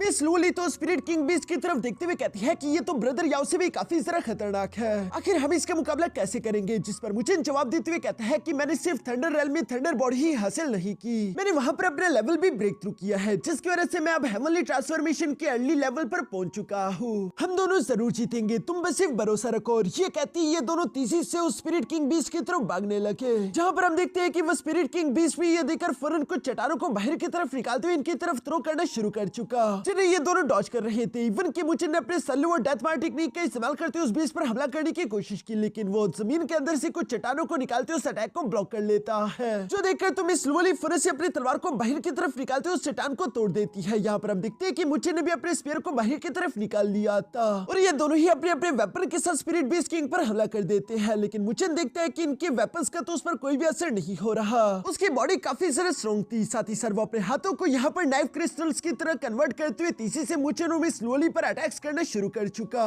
जहाँ पर हम देखते हैं कि उसकी रफ्तार भी बहुत ही ज्यादा तेज है। जो सब देखते हुए मिस लोली हैरान होते हुए कह रही थी कि आखिर ऐसा कैसे हो सकता है, इस बीस्ट की बॉडी इतनी सारा वजनी है लेकिन फिर भी ये इतना सारा तेज कैसे हो सकता है। हम देखते हैं कि वो मिस लोली को चोट पहुंचाने वाला था, तभी मुचिन अपने स्पिरिचुअल वाइंस फॉर्मेशन का इस्तेमाल करते हुए यहाँ पर एक चट्टान को पकड़ते हुए तेजी के साथ उस बीस्ट की तरफ थ्रो कर देता है, जो अटैक सीधे जाकर उस स्पिरिट बीस्ट किंग की बॉडी पर जा टकराया था और वहाँ चारों तरफ धुआं हो गया। मुचेन भी इसी मौके का फायदा उठाकर लुवली को फौरन वहाँ से बाहर निकाल लेता है। मगर नीचे की तरफ हम देखते हैं कि उस स्पिरिट किंग बीस्ट को कुछ भी नहीं हुआ था, उल्टा वो अपने लेजर बीम से यहाँ इन दोनों पर हमले करने लगा, जिन्हें ये दोनों डॉज करते वहाँ से थोड़ा दूर आकर एक चट्टान के पीछे सांस लेने के लिए छुप गए थे। मगर यहाँ पर मुचेन देखता है कि वो स्पिरिट किंग बीस्ट इन लोगों को फॉलो करते हुए इनके पीछे नहीं आ रहा, बल्कि वो वापस से अपनी केव की तरफ चला गया, जिस पर मुचेन को लगता है कि यकीनन इस केव के अंदर कई सारे स्पिरिट क्रिस्टल्स होंगे जिन्हें ये स्पिरिट किंग बीस्ट गार्ड कर रहा है और इसी वजह से हमारे पीछे नहीं आ रहा। मिस लूली कहती है लेकिन ये काफी सारा चला के आखिर हम अंदर जाएंगे कैसे? मुचेन जवाब देते हुए कहता है कि मेरे पास एक प्लान है और इसी के साथ हम देखते हैं कि मिस लूली और मुचेन एक बार फिर से उस स्पिरिट किंग बीस्ट की तरफ बढ़ने लगे, जो देखकर तो वो स्पिरिट किंग बीस्ट एक बार फिर से भड़क गया और वो इन पर हमला करना शुरू कर देता है। यहाँ पर हम देखते हैं कि मिस लूली ने उसे खुद के साथ उलझा दिया था, जबकि मुचेन उसी मौके का फायदा उठाते हुए फिर से यहाँ पर उस केव की दोनों साइड पर एक फॉर्मेशन को एक्टिवेट कर देता है, जो करने के बाद मुचेन जंप करते हुए फिर से यहाँ पीछे वापस से मिस लूली के पास आ गया था और वो इशारा करते हुए कहता है कि अभी हमें इस केव के अंदर जाना होगा, जो सुनकर हम देखते हैं कि लूली और मुचेन दोनों ही तेजी से केव के ओपनिंग की तरफ बढ़ने की कोशिश कर रहे थे, मगर वो स्पिरिट बीस्ट किंग भी फिर से इनके सामने आकर इनका रास्ता रोक लेता है, जहाँ उसने अपने लेजर बीम अटैक को चार्ज करके फिर से इन पर हमला कर दिया। यहाँ पर हम देखते हैं कि मुचेन और मिस लूली फिर से जंप करते उस अटैक को डॉज कर चुके और मुचेन भी यहाँ पर इसी मौके का इंतजार कर रहा था। वो फिर से अपने फॉर्मेशंस के वाइन्स को एक्टिवेट करके यहाँ पर मिस लूली और खुद को दोनों को जकड़ते हुए तेजी के साथ उस केव के अंदर थ्रो कर चुका। ये सब कुछ इतनी तेजी के साथ हुआ कि उस स्पिरिट किंग बीस्ट को मौका ही नहीं मिला और वो गुस्से के साथ दौड़ने लगा। इसके बाद सीन शिफ्ट होकर यहाँ केव के अंदर आ जाता है, जहाँ पर मिस लूली और मुचेन पहुंच गए थे और वो अंदर की तरफ आते हुए देखते हैं कि वहाँ पर तो ट्रेशर्स की भरमार थी, कई सारे स्पिरिट क्रिस्टल्स वहाँ पर मौजूद थे, जो सब देखते हुए मुचेन कहता है कि अब मैं समझा कि आखिर वो स्पिरिट किंग बीस्ट दरवाजे से हिल क्यों नहीं रहा था। मिस लूली भी खुश होते हुए मुचेन से कहती है कि इतने सारे स्पिरिट क्रिस्टल्स के साथ तो तुम आसानी से टॉप 3 में पहुंच जाओगे और 3 जनरल्स को फाइट करने के लिए चैलेंज कर पाओगे, जिस पर मुचेन भी हमें जवाब देता है। मगर तभी अचानक हम देखते हैं कि वो स्पिरिट किंग बीस्ट भी फिर से केव के अंदर आ चुका था, जहाँ वो गुस्से के साथ दौड़ने लगा, जैसे कि वो कहना चाह रहा हो कि मैं तुम दोनों को जान से मार डालूंगा। ये सब कहते वो फिर से यहाँ पर अपने क्रिस्टल स्पाइक्स को समन करते हुए इन दोनों पर हमले करने लगा, जहाँ पर हम देखते हैं कि मुचेन मिस लूली से कहता है कि तुम स्पिरिट क्रिस्टल्स को एब्सॉर्ब करो, तुम्हें ज्यादा से ज्यादा स्पिरिट क्रिस्टल्स इकट्ठा करने हैं, तब तक मैं इसे अपने साथ उलझा कर रखने की कोशिश करूंगा। जो सुनकर मिस लूली बिल्कुल ऐसे ही करती है, वो वहाँ पर मौजूद स्पिरिट क्रिस्टल को तेजी के साथ इकट्ठा कर रही थी। तो मुचेन भी अपने स्पेयर का इस्तेमाल करते हुए स्पिरिट किंग बीस्ट के साथ फाइट कर रहा था, मगर जैसे ही उस बीस्ट की नजर मिस लूली पर पड़ी कि वो उसके स्पिरिट क्रिस्टल्स ले रही है, तो वो गुस्से के साथ दोबारा से उसी की तरफ बढ़ चला, जहाँ वो उस पर हमला करने की कोशिश करता है, जो देखकर तो मुचेन बीच में कूदते हुए यहाँ पर अपने स्पेयर का इस्तेमाल करते हुए उस बीस्ट को मिस लूली से दूर कर देता है और वो उसे दोबारा अपने साथ लड़ने के लिए मजबूर करने लगा, ताकि वो मिस लूली को ज्यादा से ज्यादा टाइम स्पिरिट क्रिस्टल्स इकट्ठा करने के लिए दे सके। पर इस फाइट की वजह से हम देखते हैं कि मुचेन थोड़ा बहुत इंजर्ड हो जाता है, जो देखकर मिस लूली फिर से मुचेन के पास आ गई और वो मुचेन के साथ सीरियस होकर स्पिरिट किंग बीस्ट पर हमला करने वाली है, जहाँ पर हम देखते हैं कि ये दोनों ही अपने अपने वेपन्स का इस्तेमाल करते हुए पावरफुल स्लैश अटैक के साथ फौरन उस स्पिरिट किंग बीस्ट को तोड़ देते हैं। जो करते ही मुचेन मिस लूली से कहता है कि अब जल्दी से यहाँ के स्पिरिट क्रिस्टल्स इकट्ठा करो और ये दोनों बिल्कुल ऐसे ही करने के लिए शुरू हो गए थे, मगर पीछे की तरफ हम देखते हैं कि वो स्पिरिट किंग बीस्ट यहाँ के स्पिरिट क्रिस्टल्स की एनर्जी को एब्सॉर्ब करते हुए खुद को दोबारा से ठीक करने लगा था, जो देखकर तो मुचेन भी परेशान होते हुए कहता है कि इसके पास तो रिकवरी पावर्स है। मिस लूली भी उसकी ये बात सुनकर कहती है कि हमने काफी क्रिस्टल्स हासिल कर लिए, हमारा काम हो चुका, अब हमें यहाँ से भागना होगा। मुचेन भी उसकी बात से एग्री करता था और ये दोनों उस केव से बाहर की तरफ भागने की कोशिश करने लगे, मगर हम देखते हैं कि अब तो स्पिरिट बीस्ट किंग के गुस्से का पारा हाई हो चुका था, जो कि इन दोनों को अब जिंदा जाने नहीं देना चाहता। हम देखते हैं कि वो स्पिरिट बीस्ट किंग तेजी के साथ मूव करते हुए फिर से मुचेन की साइड पर आ जाता है, जहाँ पर हम देखते हैं कि वो अपने स्पाइक क्रिस्टल्स का इस्तेमाल करते हुए इन दोनों पर अटैक्स करना शुरू कर चुका और साथ ही साथ उन अटैक के धुएं का इस्तेमाल करते हुए फिर से मिस लूली के सामने आ जाता है, जहाँ पर इससे पहले कि वो मिस लूली को इंजर्ड कर पाता, तभी अचानक मुचेन मिस लूली को बचाने के लिए फिर से उसके सामने आ जाता है, जिसकी वजह से वो पावरफुल अटैक यहाँ मुचेन को हिट कर गया और इसकी वजह से उस गेम में बहुत बड़ा ब्लास्ट होता है, जो कि पूरे के पूरे हंटिंग बैटल ग्राउंड में सुनाई दिया, जो कि ब्रदर ली जुआनटोंग और ब्रदर कैंगशिंग ने भी सुन लिया था और वो जानना चाहते थे कि आखिर वहाँ पर क्या हो रहा है। पीछे की तरफ केव में हम देखते हैं कि मुचेन उस लास्ट अटैक से बच गया था, जहाँ पर वो मिस लूली से कहता है कि हम दोनों यहाँ पर ट्रैप हो चुके हैं, ये स्पिरिट किंग बीस्ट हमें यहाँ से जाने नहीं देगा, जिस पर मिस लूली कहती है फिर तो हम दोनों को मिलकर इसे पूरी तरीके से खत्म करना चाहिए, अब चूंकि दूसरा कोई ऑप्शन बचा ही नहीं तो हमें ये करना होगा, जिस पर मुचेन भी एग्री हो गया था और हम देखते हैं कि ये दोनों तेजी से पीछे की तरफ पलटते हुए स्पिरिट किंग बीस्ट पर हमला करने लगे, जहाँ पर इन तीनों के दरमियान एक कमाल की आइकॉनिक फाइट हो रही थी। ये फाइट काफी ज्यादा फास्ट है, जहाँ पर हम देखते हैं कि मुचेन और मिस लूली दोनों एक दूसरे का ख्याल भी रख रहे थे। मुचेन मिस लूली को मरने से बचा रहा था और मिस लूली यहाँ पर मुचेन को अटैक से हिट होने से बचा रही थी। सिचुएशन काफी ज्यादा खराब थी। मुचेन ये सब देखकर गुस्से में आ गया और वो फौरन से अपने डैगर का इस्तेमाल करते हुए स्पिरिट किंग बीस्ट को हिट कर करते हुए पीछे की तरफ चट्टानों पर दे मारता है। जो सब करते हैं हम देखते हैं कि मुचेन फिर से अपने फॉर्मेशन को एक्टिवेट करने के लिए स्पिरिट सील्स बनाना शुरू कर देता है। मिस लुवली उसे देखते हुए समझ गई थी कि मुचेन यकीनन demon lotus spirit slaying formation बना रहा होगा।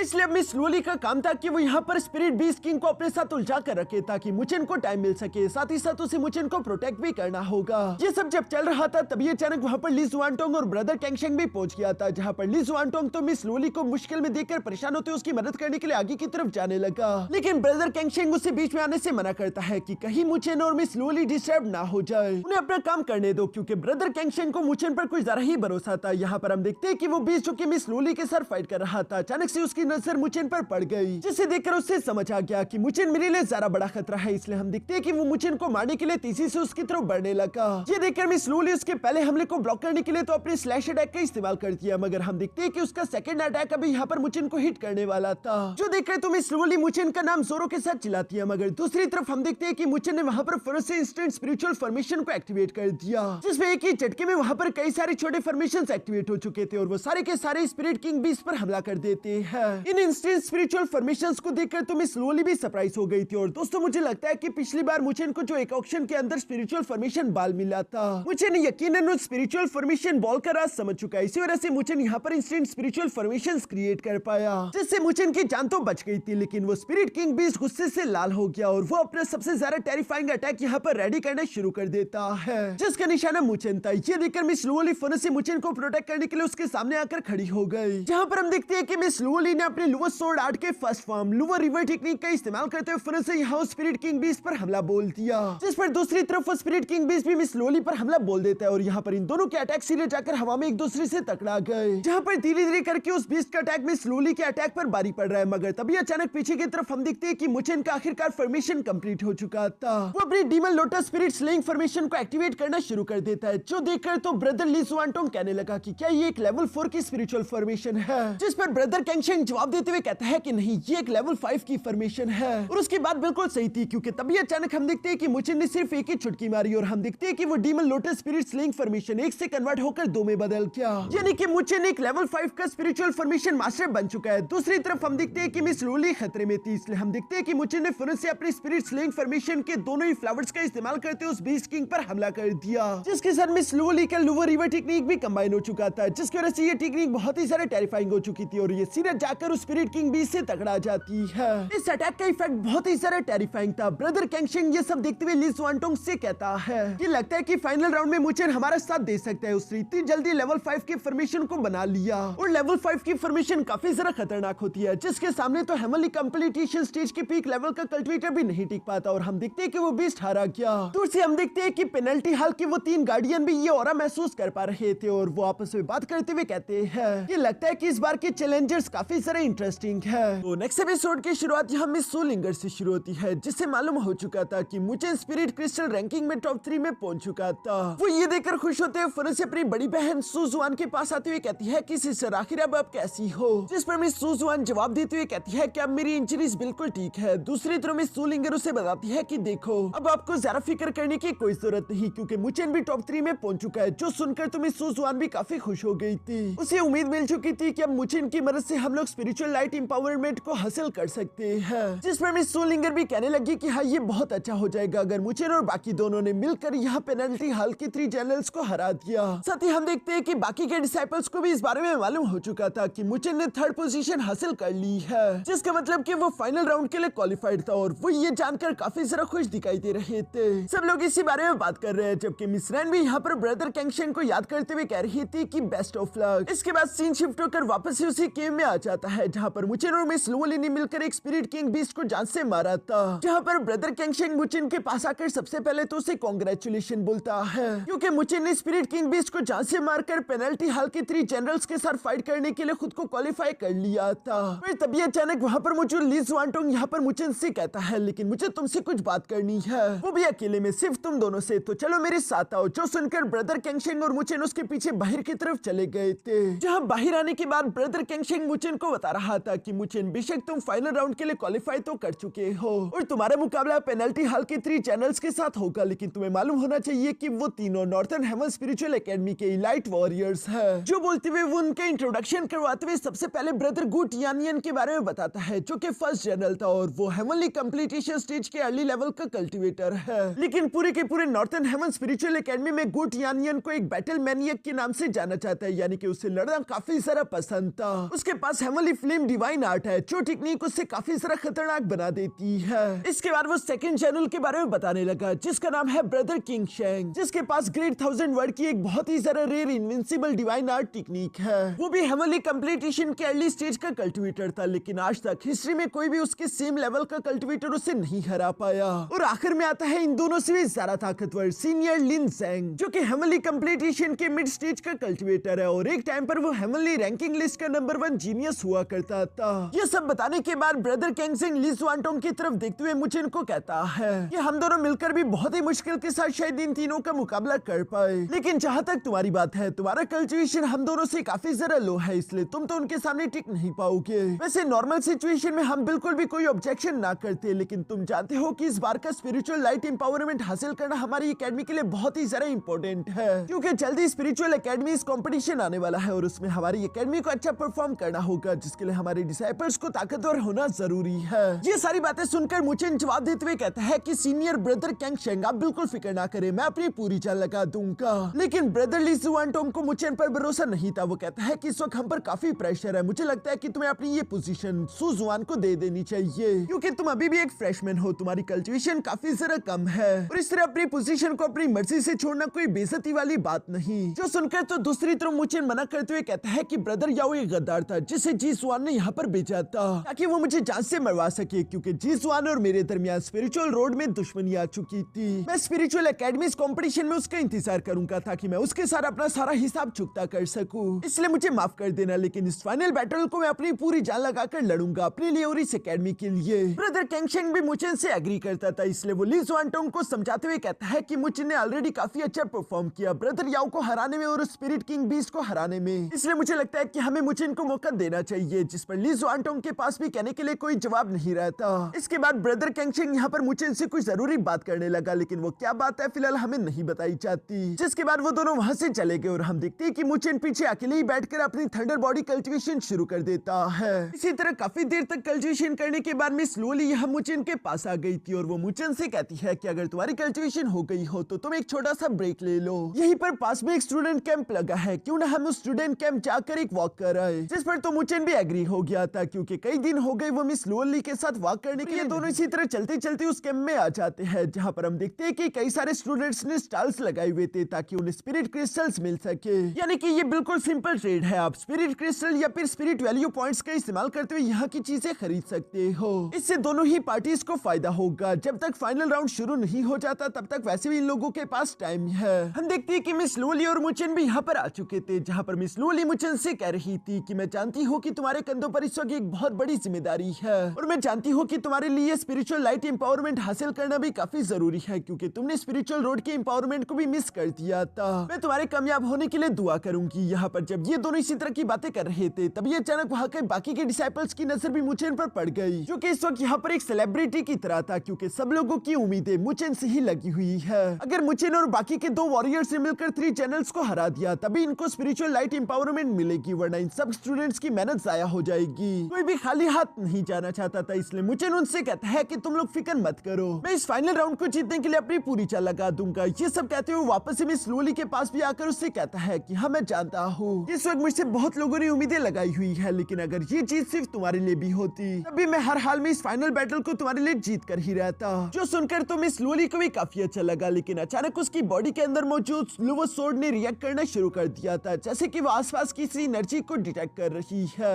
इस वजह से मिस लोली उस एनर्जी सोर्स को यहाँ वहाँ देखने लगती है। मुचेन उससे सवाल करते हुए पूछता है कि क्यों, क्या हुआ, सब ठीक तो है ना। मिस लोली कोई जवाब नहीं देती, बल्कि वो वही पास में मौजूद एक स्टॉल की तरफ बढ़ने लगी, जिसके ऊपर कई सारे क्रिस्टल्स पड़े हुए थे और उनमें से एक क्रिस्टल यहाँ मिस लोली को देखकर चमक रहा था। दूसरी तरफ स्टॉल का ओनर तो यहाँ पर मुचेन को देखकर खुश होते हुए कहता है कि देखो ये तो सबसे ज्यादा स्ट्रॉन्गेस्ट फ्रेशमैन मुचेन है। यहाँ पर मुचेन तुम्हें काफी कमाल की चीजें मिलेगी, देखो अगर तुम्हें कुछ पसंद आता है, कोई भी ऐसी चीज जो तुम्हें यहाँ पर पसंद आए, जो कि तुम्हें 3 चैनल्स को हराने में मदद करे, तुम वो ले सकते हो। हम देखते हैं कि मिस लोली ने यहाँ पर वो क्रिस्टल उठा लिया था, जो देखकर तो वो डिसाइपल फरोज से मिस लोली के पास आते हुए कहता है कि ये स्टोन ये बहुत ही ज्यादा कीमती है, आपकी नजर तो कमाल की है जो आपने स्टोन के अंदर एक्स्ट्रा ऑर्डिनरी एबिलिटीज को डिटेक्ट कर लिया। ये स्टोन एंशिएंट टाइम का है जिसे मेरे ग्रेट ग्रेट ग्रैंडफादर ने ऑब्टेन किया था। असल में वो ये सारी बातें बस सिर्फ अपने से कह रहा है ताकि वो स्टोन की कीमत ज्यादा से ज्यादा लगा सके। मुचेन भी जानता रहा कि वो ये सब क्यों कर रहा है, इसलिए वो उससे सवाल करते हुए पूछता है कि अच्छा ये बताओ कि स्टोन की कीमत क्या है, क्योंकि उस डिसाइपल ने देख लिया था कि मिस लोली मुचेन की गर्लफ्रेंड है, तो उसे लग रहा था कि इसके पास तो बहुत सारा स्पिरिट वैल्यू पॉइंट्स होंगे, इसलिए वो बहुत बड़ी कीमत लगाते हुए कहता है कि इसकी सिर्फ 2 मिलियन वैल्यू पॉइंट्स। मुचेन तो 2 मिलियन वैल्यू पॉइंट्स का सुनते ही मिस लोली से कहता है कि चलो हम कहीं और जाकर देखते हैं, और ये कहती है वो लिवली को लेकर वहां से जाने लगा। जिन इस तरह से जाता हुआ देखकर वो डिसाइपल फौरन से अपने रेट को बदलते हुए कहता है कि अच्छा 1 मिलियन वैल्यू पॉइंट्स दे दो,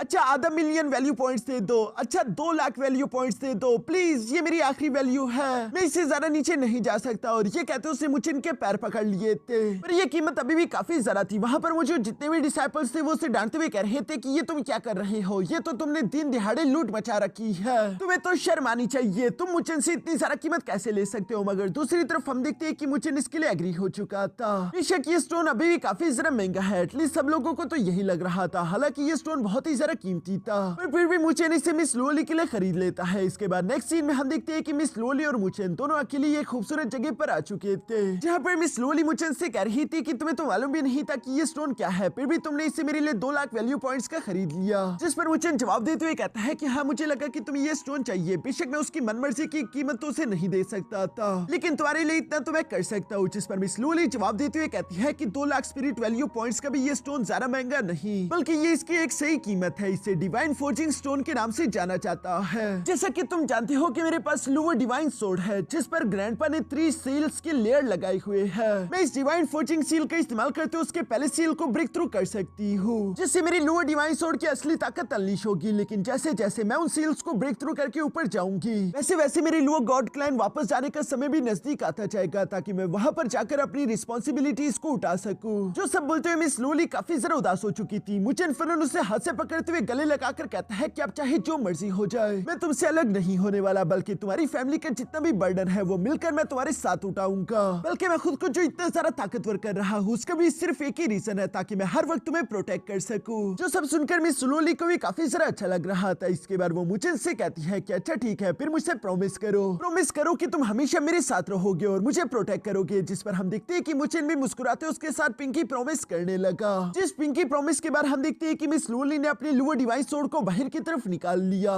साथ ही साथ वो खुद से सवाल भी कर रही थी कि क्या मैं अपने लूवर गॉड क्लैन की जिम्मेदारियां उठाने के काबिल भी हूँ। ये सब बोलते हुए उसकी सोल यहाँ पर लूवर डिवाइन सोर्ड के अंदर आ चुकी थी, जहाँ उसे अपने सामने कुछ सीढ़ियां और साथ ही साथ एक सील बैरियर दिखाई देता है, जो कि लूवर डिवाइन सोर्ड का पहला सील था और मिस लोली उसे तोड़ना चाहती थी। मिस लोली ने धीरे धीरे करके वो सीढ़ियां ऊपर की तरफ चढ़ना शुरू कर दी। उसकी बॉडी पर काफी पावरफुल प्रेशर पड़ रहा था, लेकिन वो यहाँ पर इस प्रेशर को बर्दाश्त करते हुए धीरे धीरे चढ़ते हुए उस सील के सामने आ जाती है। जिस सील के सामने आती है मिस लोली ने फौरन अपने पास से वही डिवाइन फोर्जिंग स्टोन बाहर निकाल लिया, जिसे अपने हाथ में बाहर की तरफ निकालती मिस लोली फौरन से जंप करते उसका इस्तेमाल करके सील को ब्रेक करना शुरू कर चुकी, जिस टकराव की वजह से यहाँ पर काफी खतरनाक एनर्जी अनलीश हो रही थी। मिस लोली को इस दौरान मुचेन याद आ रहा था, जिससे उसे हिम्मत मिलती है। वो यहाँ पर अपना पूरा जोर लगाने लगी। साथ ही साथ वो कह रही थी कि इन सारी सील्स को ब्रेक करने के बाद ही मैं लूवर गॉड क्लैन के काबिल हो सकती हूँ और मुझे अपनी इस रिस्पॉन्सिबिलिटी को पूरा करना ही होगा। जो सब बोलते हुए वो चिल्लाकर अपना पूरा जोर लगाती है और इसी वजह से हम देखते हैं कि मिस लोली यहाँ पर अपने लूवर डिवाइन सोर्ड के पहले सील को ब्रेक करने में कामयाब हो पाई। जिस पहले सील के ब्रेक होने की वजह से हम देखते हैं कि मिस लोली के सोर्ड में काफी ज्यादा खतरनाक पावर्स आ चुकी थी। साथ ही साथ ऊपर की तरफ कुछ और सीढ़ियां भी बन चुकी थी, जिसके सामने हमें दूसरा सील दिखाई दे रहा था। मिस लोली को भी ये देखकर काफी अच्छा महसूस हो रहा था। बाहर की तरफ हम देखते हैं कि मुचेन जो कि मिस लोली के पास ही खड़ा था, अचानक वो महसूस करता है कि मिस लोली के लूवर डिवाइन सोर्ड के अंदर से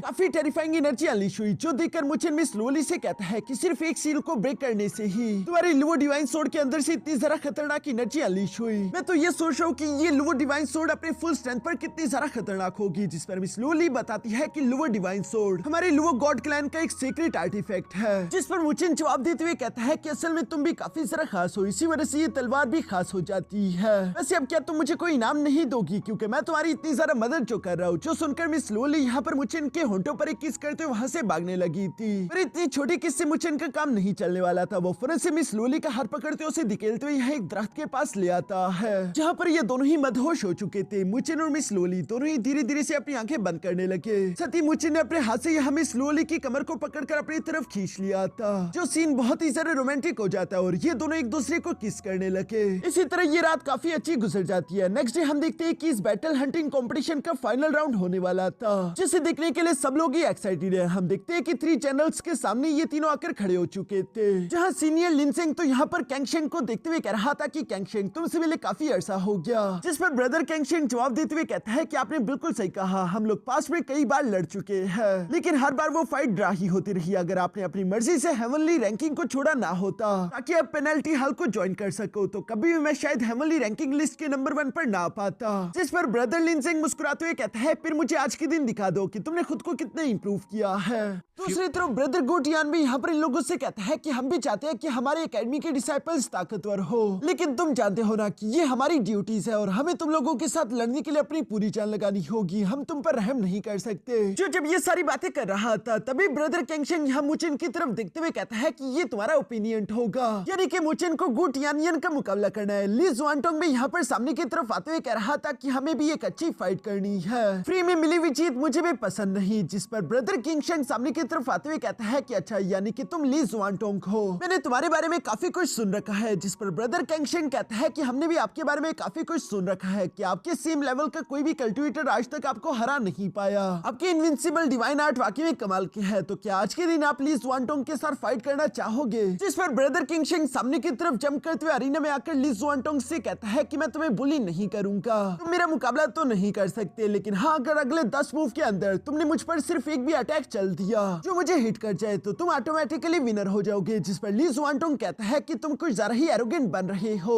ये कहते हुए अपनी तलवार निकालकर ब्रदर कैंगशेंग से कहता है कि मुझे अपने असली स्किल्स दिखाओ, लेकिन ब्रदर कैंगशेंग तो अभी भी उसकी टांग खींच रहा था, जहां उससे कह रहा था कि तुम मुझ पर आखिर स्ट्राइक क्यों नहीं कर रहे, कहीं ऐसा तो नहीं कि तुम्हें डर लग रहा है। जिस पर ली जुआनटोंग अपनी तलवार को लेकर आगे की तरफ बढ़ते हुए ब्रदर कैंगशेंग पर हमला करने की कोशिश करता है, लेकिन ब्रदर कैंगशेंग तो क्लोज में डिवाइड होते हुए यहाँ उसके अटैक्स को आसानी के साथ ब्लॉक कर रहा था। इस तरह से टोटल 3 अटैक हो चुके थे, लेकिन कोई भी अटैक ब्रदर कैंगशेंग को हिट नहीं करा, इसलिए वो ली जुआनटोंग से कहने लगा कि तुम्हारे पास बस सिर्फ 7 स्ट्राइक्स बचे हैं। ये सुनकर ली जुआनटोंग ब्रदर कैंगशेंग से कहने लगा, फिर तो मुझे ऑल आउट जाना होगा, क्या तुम मुझे रोक भी पाओगे? जिस पर ब्रदर कैंगशेंग भी फ्लेक्स करते हुए कहता है कि चाहे जो मर्जी हो जाए तुम मुझसे जीत तो नहीं सकते। ये कहती वो फुर्र से अपनी फ्लूट को बाहर की तरफ निकालते उसे बचाने लगा, जो कि उसकी इनविंसिबल डिवाइन आर्ट टेक्निक थी। हम देखते हैं कि उसकी फ्लूट की आवाज चारों तरफ फैलने लगी। ली जुआनटोंग भी उसके हद में आ चुका था, जिसकी वजह से तो ली जुआनटोंग का सर चकराने लगा था। उसे अजीब अजीब तरह के इल्यूशंस दिखाई दे रहे थे, उसे लग रहा था जैसे कि वो एक अजीब सी दुनिया में गिर चुका हो। बाहर की तरफ ब्रदर कैंगशेंग को भी फिक्र हो रही थी। वो मुचिन से कहने लगा कि ये 10 स्ट्राइक में हराने वाला काम, इस रूल से तो ब्रदर कैंगशेंग को ही ज्यादा फायदा हो रहा है, क्योंकि वो अपने ओपिनियन को खुद के एंडलेस सोल्यूशन के अंदर फंसा लेता है, जो कि कभी भी खत्म नहीं होते। ली जुआनटोंग अपने दिमाग पर काबू रखते उसे अगले 10 स्ट्राइक्स में से एक भी हिट नहीं कर पाया, तो हम इस पहले राउंड को हार जाएंगे। दूसरी तरफ यहाँ इस खत्म ना होने वाले इल्यूशंस के अंदर हम देखते हैं कि ब्रदर कैंगशेंग तो धीरे धीरे करके ली जुआनटोंग पर भारी पड़ रहा है। ब्रदर कैंगशेंग अपनी टेक्निक का इस्तेमाल करते हुए सबसे पहले ली जुआनटोंग के विजन को से छीन लेता है, जिसकी वजह से ली जुआनटोंग को कुछ दिखाई नहीं दे रहा था। अब बस सिर्फ उसे अपने कानों और महसूस करने की ताकत पर ही डिपेंड होने लगा, जहां वो ब्रदर कैंगशेंग के क्लोज के अटैक्स को डॉज कर रहा था। साथ ही साथ वो ब्रदर कैंगशेंग से कहने लगा कि मेरे विजन को छीन कर तुमने उल्टा मुझ पर एहसान ही किया है, क्योंकि मैं अब अपनी तलवार पर और अच्छे से कंसंट्रेट कर सकता हूँ। और ये बातें बिल्कुल सही थी, क्योंकि ली जुआनटोंग ब्रदर कैंगशेंग के हर एक हमले को डॉज कर पा रहा है। जिस पर ब्रदर कैंगशेंग भी इंप्रेस होते हुए कहता है कि अब तुम्हारे बाकी के सेंसेस की बारी है। इसके बाद हम देखते हैं कि वो अपनी फ्लूट को बजाने लगा, जिससे ली जुआनटोंग का सर चकरा रहा था, लेकिन फिर भी वो यहाँ पर ब्रदर कैंगशेंग को डिटेक्ट करके तीसरे से उस पर हमला करने के लिए उसकी तरफ बढ़ने की कोशिश करता है। लेकिन बीच हवा में अचानक से ब्रदर कैंगशेंग ने महसूस किया कि उसके 2 और सेंसेस गायब हो गए, यानी कि अब वो कुछ सुन भी नहीं पा रहा था। अब बस सिर्फ उससे महसूस करके ही अटैक्स को डॉज करना पड़ रहा है। कैंगशेंग को तो पूरा यकीन हो गया था कि वो इस फाइट को जीत चुका। हम देखते हैं कि एक बार फिर से वो अपनी फ्लूट को बजाते हुए यहाँ पर ब्रदर ली जुआनटोंग के सेंस ऑफ टच को भी उससे छीन लेता है। अपने सारे सेंसेस को खोने की वजह से ली जुआनटोंग तो फाइट करने के काबिल नहीं बचा था और वो नीचे की तरफ गिरने लगा, जहाँ ब्रदर कैंगशेंग भी फन से उसके पास आते हुए कहता है कि अब चूंकि तुम्हारे पास तुम्हारे सेंसेस नहीं है तो मेरा फाइनल अटैक करने का समय आ गया, ताकि मैं तुम्हें खत्म कर सकूं। ये कहती वो अपनी तलवार से अभी यहाँ ब्रदर ली जुआनटोंग पर हमला करने वाला था, लेकिन लास्ट मोमेंट पर हम देखते हैं कि ली जुआनटोंग ने उसके हमले को डॉज कर लिया और वो उसके पीछे आ चुका, जो देखकर तो ब्रदर कैंगशेंग सरप्राइज रह जाता और वो ली जुआनटोंग पर दोबारा से हमला करने की कोशिश करने लगा, लेकिन उसके अटैक्स ली जुआनटोंग तीसरी के साथ डॉज कर रहा है। जहाँ पर हमें जानने को मिला कि असल में ली जुआनटोंग कैंगशेंग के इल्यूजन में नहीं बल्कि ब्रदर कैंगशेंग ही ली जुआनटोंग के इल्यूजन में फंसा हुआ है। ब्रदर ली जुआनटोंग ने पहले ही अपनी टियानसुन 5 elemental illusion divine art technique को क्रिएट हिट कर लिया था, जिसकी वजह से वो आसानी के साथ ब्रदर किंगशिन को हराते हुए अपनी तलवार को उसकी गर्दन पर रख देता है। होश में आते हुए ब्रदर किंगशिन भी ये देखकर इंप्रेस होते हुए कहता है कि तुम इतने भी बुरे नहीं, चलो मैं हार मानता हूँ, तुम जीत गए। जिस पर ब्रदर ली ज़ुआनटोंग उसका शुक्रिया अदा करते हुए कहता है कि आप काफी अच्छे हो, आपके साथ मुकाबला करके मुझे कई नई चीजें सीखने को मिली। दूसरी तरफ एकेडमी के बाकी के सारे डिसाइपल्स भी यहाँ पर ली ज़ुआनटोंग को जीता हुआ देखकर काफी ज्यादा खुश हो जाते हैं और वो उसे चीयर कर रहे थे। इसके बाद अगली बारी सीनियर लिनसेंग और ब्रदर कैंग शेंग की थी, जो कि आपस में फाइट करने के लिए सामने की तरफ आ गए थे। और ब्रदर लिनसेंग कह रहा था कि जब से मैंने पेनल्टी हॉल को ज्वाइन किया है तुम्हारे साथ बैटल्स को तो मैं मिस कर रहा था। जिस पर ब्रदर कैंग शेंग भी कहता है कि मैं सोच रहा हूँ कि क्या तुम्हारी तलवारों की धार अभी भी उतनी ही ज्यादा तेज है। ये पेनल्टी हॉल में जाने के बाद तुम्हें जंग लग गया। जिस पर लिनसेंग फुर्र से अपनी तलवारों को बाहर की तरफ निकालते हुए कहता है कि आकर खुद ट्राई कर लो। वैसे तुम्हारा स्पीयर कहाँ पर है, दिखाई नहीं दे रहा। जो सुनकर ब्रदर कैंगशिन काफी कूल तरीके से अपना हाथ हवा में उठाता है, जिसके साथ ही हम देखते हैं कि उसका स्पीयर काफी तेजी के साथ मूव करते हुए फुर्र से ब्रदर कैंगशिन के हाथ में आ गया। और यहाँ इसी के साथ इन दोनों के दरमियान फाइट शुरू हो गई, जहाँ ये दोनों ही अपने वेपन्स का इस्तेमाल करते हुए काफी सारा फास्ट क्लोज कॉम्बैट कर रहे थे। जहाँ ब्रदर लिनसेंग कैंगशिन से कह रहा था कि तुम्हारी स्पीड तो काफी इंप्रेसिव है, लेकिन तुम्हारी ताकत थोड़ी कम दिखाई दे रही है। ये कहते हुए एक पावरफुल स्लैश अटैक के साथ उसे हिट करते हुए पीछे की तरफ चट्टानों पर दे मारता है। दूसरी तरफ मुचेन भी ये सब देखते हुए कह रहा था कि ये दोनों ही नॉर्थर्न हेवन स्पिरिचुअल एकेडमी के सबसे ज्यादा स्ट्रॉन्गेस्ट वॉरियर हैं। इन दोनों से मैंने इसी तरह की फाइट की उम्मीद की थी। जबकि लिनसेंग तो यहाँ पर ब्रदर कैंगशिन को हिट करने के बाद कह रहा था कि चलो भी अब हार मत जाना, इतनी आसानी के साथ अगर मैं जीत गया तो मुझे मजा नहीं आएगा। जिसके साथ ही हम देखते हैं कि ब्रदर कैंगशिन धुएं से बाहर की तरफ आते हुए कहता है कि अभी तक मैं हारा नहीं हूँ और न मैं हारूंगा, क्योंकि मेरे लिए ये बैटल जीतना काफी जरूरी है। इसके बाद हम देखते हैं कि एक बार फिर से इन दोनों के दरमियान काफी खतरनाक बैटल होना शुरू हो गई, जहां इस बार फाइट के दौरान हम देखते हैं कि ब्रदर कैंगशिन लिनसेंग पर भारी पड़ने लगा और वो अपने एक पावरफुल फिस्ट टेक्निक का इस्तेमाल करते हुए लिनसेंग को हिट करके पीछे की तरफ धकेल देता है। जिस पर तो लिनसेंग भी इंप्रेस होते हुए अपने मन में कह रहा था कि इस लड़के की फिस्ट टेक्निक पहले से काफी ज्यादा इंप्रूव हो गई, जिसका मतलब कि क्लोज कॉम्बैट का कोई फायदा नहीं होने वाला, मुझे दूर से इस पर हमले करने होंगे। और ये कहते हुए अपनी तलवार को तीसी के साथ घुमाते हुए कैंगशिन की तरफ बेचने लगा,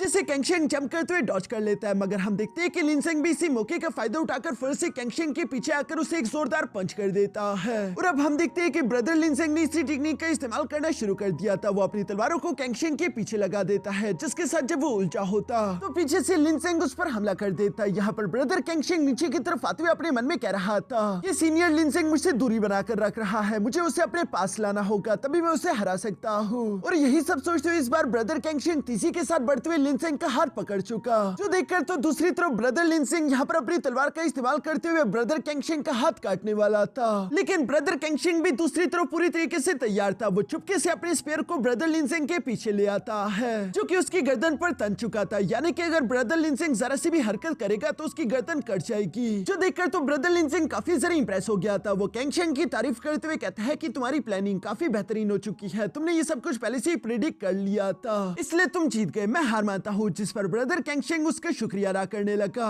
और साथ ही वो कहता है कि आपके अटैक से मैं इंजर्ड हो सकता था, लेकिन मुझे जीतने के लिए ये करना पड़ा। जिस पर ब्रदर लिनसेंग हंसते हुए कहता है कि तुम वाकई में नॉर्थर्न हेवन स्पिरिचुअल एकेडमी के नंबर 1 डिसाइपल बनने के काबिल हो। बाकी के स्टूडेंट्स भी यहाँ पर ब्रदर कैंगशिन की जीत को लेकर काफी ज्यादा खुश होकर इसे सेलिब्रेट कर रहे थे। अब बस इन लोगों को सिर्फ एक और जीत की जरूरत थी, जो कि आखिरी बैटल यहाँ मुचेन को लड़नी है। और हम देखते हैं कि मुचेन धीरे धीरे से अरीना की तरफ बढ़ने लगा। ब्रदर कैंगशिन उससे बेस्ट ऑफ लक कहता है, जिस पर मुचेन भी काफी कॉन्फिडेंटली कह रहा था कि बस अब तुम ये फाइट मुझ पर छोड़ दो। हालांकि मुचेन की कल्टीवेशन काफी ज्यादा कम है, लेकिन क्या वो इस बैटल को जीत पाएगा या नहीं, ये हमें नेक्स्ट एपिसोड में जानने को मिलेगा, क्योंकि इसी सीन के साथ हमारा ये एपिसोड यहीं पर खत्म हो जाता है। दोस्तों सीजन 2 के बाकी के एपिसोड भी मेरे इसी चैनल पर आते रहेंगे। तो अगर आप लोगों को ये ग्रेट रूलर सीरीज अच्छी लगी तो प्लीज वीडियो को लाइक कर देना और साथ ही साथ चैनल को सब्सक्राइब कर देना।